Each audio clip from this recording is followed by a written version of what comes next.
Бүгүн 27 августта республикалык ыкчам штабтын кезектеги жыйыны болуп өттү. Отурумда окуучулар жаңы окуу жылында кандай тартипте билим алары жана мектептерде санитардык эпидемиологиялык талаптардын сакталышы боюнча билим берүү жана илим министрлигинин маалыматы угулду. Штабтын чечимине ылайык жаңы окуу жылында 1-класстын окуучулары мектепке барып окушат, калган класстын окуучулары орто жана жогорку окуу жайлардын студенттери онлайн режиминде билим алат. Эпидемиологиялык кырдаалга жараша билим алуунун кийинки тартиби республикалык штабтын отурумунда каралып турмакчы. Премьер-министр 1-класстын окуучулары окуй турган мектептерде санитардык гигиеналык нормалар так сакталышы керектигин белгиледи.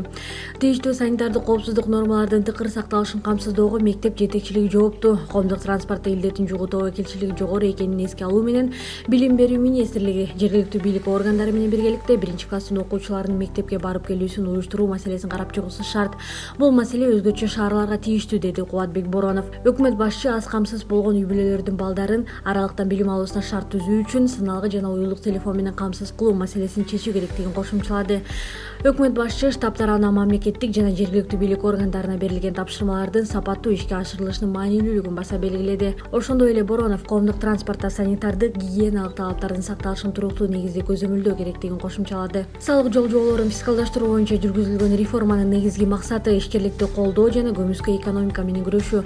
Бул тууралуу Боронов салык жана бажы жоолорун санариптештирүү боюнча координациялык кеңештин жыйынында билдирди. Өкмөт башчынын айтымында салыктык процедураларды фискалдаштыруу долбоорунун алкагында бир катар компоненттер киргизилди. Алар электрондук эсеп фактуралар, май куюучу станциялардагы автоматташтырылган система, электрондук товардык коштомо кагаздар, чекени соода кылуучу жайлардын баарына онлайн контролдук кассалык машиналар орнотуу компоненттери, патент жана камсыздандыруу полиси бир документке бириктирилип, электрондук форматка өткөрүлдү. Бажы тармагында инспекциялык кароо комплекстери орнотулду.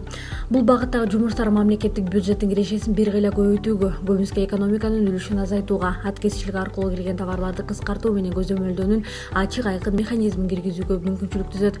Ошондой эле салыктык жана бажы процедураларын фискалдаштыруу ак ниеттүү салык төлөөчүлөрдү колдоп, контрафакттык продукциянын көлөмүн азайтууга жардам берет, деди Боронов. Өкмөт башчы бүгүнкү күнү фискалдаштыруунун компоненттеринин эсебинен салыктык төлөмдөр өсө баштаганын байкоого болоорун кошумчалады.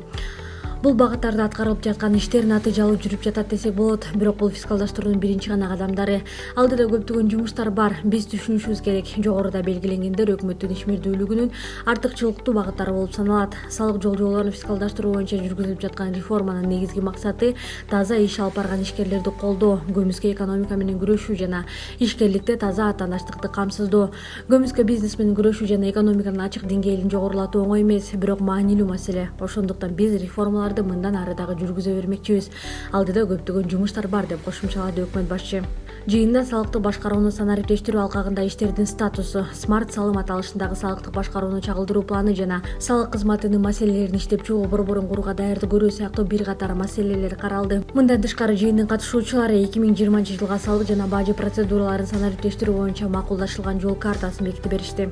Өкмөт башчы салыктык жана бажы процедураларын фискалдаштыруу системасы ата мекендеги экономиканын кызыкчылыгы үчүн толук кандуу киргизилиши керектигин баса белгиледи. Бул ишкерлер үчүн адилеттүү жана ачык шарттарды түзүүгө жана бизнести өркүндөтүүгө жакшы шарттарды түзөт. Кеңешменин жыйынтыгы боюнча Кубатбек Боронов реформаларды илгерилетүү процессин тездетүү үчүн салыктык жана бажы процедураларын санариптештирүү маселеси боюнча координациялык кеңештин ишин активдештирүүнү тапшырды.